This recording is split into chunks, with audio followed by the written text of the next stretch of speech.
cut your clothes according to your fabric, which simply means don't spend more than you earn.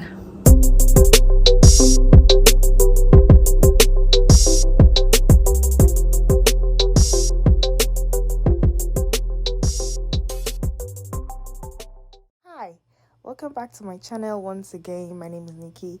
So like you're seeing in today's video, from the title, I'll be sharing how much I spend living in an apartment in Canada. So this video is not to scare anyone from coming to Canada. Canada is a place where you can live and enjoy your baby girl boy life and still have enough money left at the end of the day, even with all your expenses, doing it the right way. My name is Nikki. I'm based in Alberta, Canada. I film about fashion, lifestyle vlog, immigration tips, and my faith, most importantly. So I attend Apostolic Faith Church here in Edmonton, Canada. And in case you're planning to come to Canada, you're planning to relocate to Canada, or you're already in Canada and looking for a church to attend, Apostolic Faith is a church with a burning message and open doors. You're very welcome. So just in case you're interested, you can put it in the comment section. And I will be willing to send you the address of the church, or you can go to my Instagram DM at Oluwaseifumide and I will send you the church address as well. Thank you very much for staying tuned, and please remember to subscribe, share and like my video. And please, if you know anyone in need of this kind of video, feel free to share with them. In today's video, I'll be sharing with you how much I spend living in an apartment in Alberta, Canada. So please don't go anywhere, stay right in this video. You might see me looking down in this video.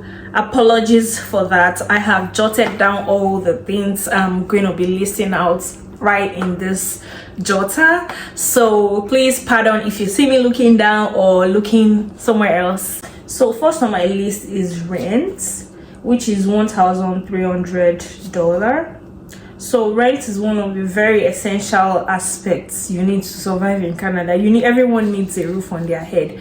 So rent goes for $1,300. So luckily for me, the apartment I live in is a place where my utilities, like the electricity, the water, has been included in the rent pay. So I just pay about $1,300 plus. I can't remember the other fees, like 1,300 something cents. I can't really remember, but I know, let's just keep it for 1,300. So food and groceries, which is very important also, I have $500. I spend about $500 on food and grocery monthly. Sometimes it might not be up to $500, because sometimes when we buy bulk food, and the bulk food we buy, we spend about some part of it, one type of bulk food, like for the meat, we have a meat sharing place that we share our meat, and we spend about $250 for 1/8 of a cow.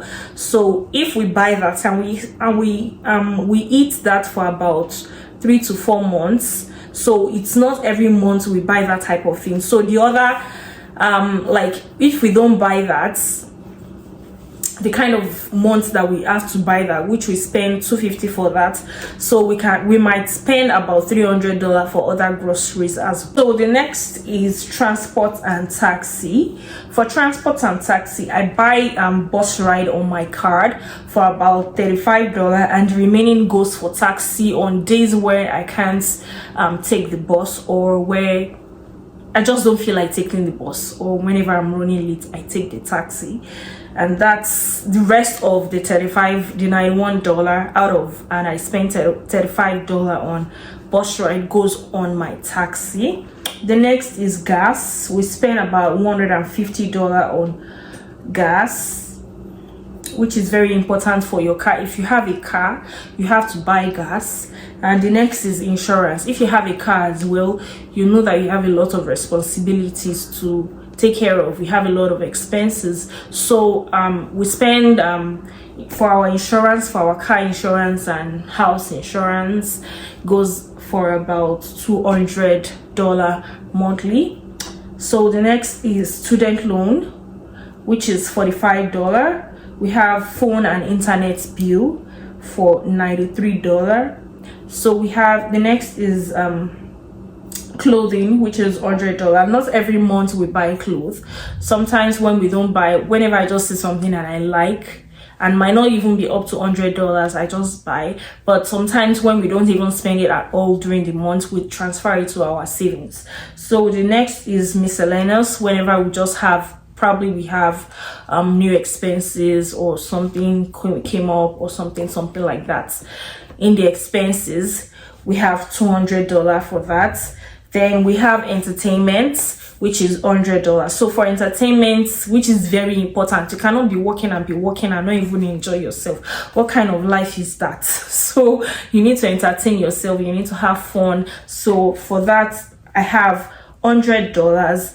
And another thing again is that it is not every month we go for entertainment. Like maybe we want to go for movies, we just want to go eat in the restaurant, we don't want to cook, we don't want to eat home food. We have $100 for that. And whenever we don't spend it as well, we send it to our savings, which makes $200 extra on our savings.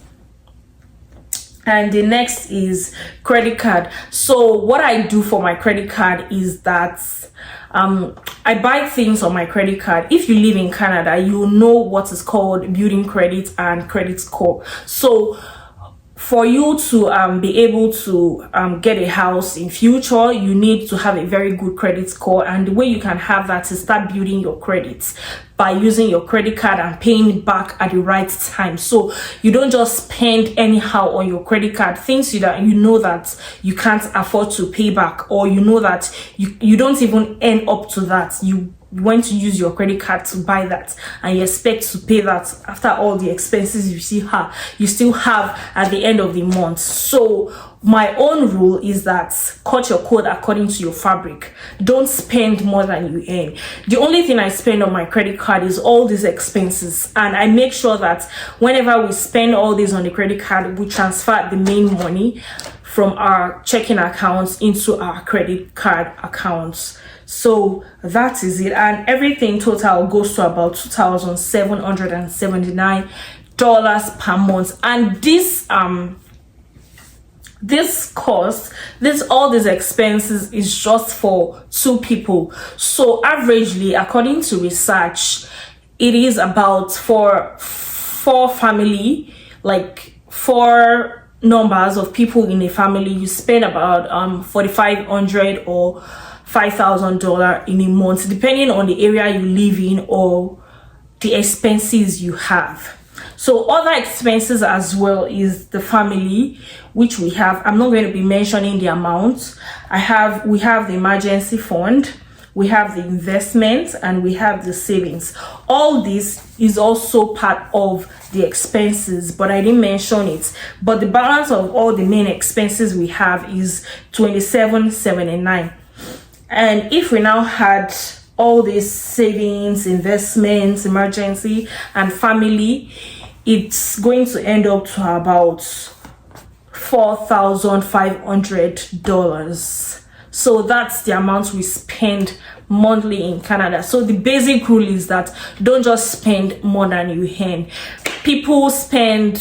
Some people, when they give them about like $3,000 on their credit card, they make sure they spend everything, and when they don't even end up to that, they find it hard to even now pay back those debts, which can destroy and spoil their credit card in future whenever they need it.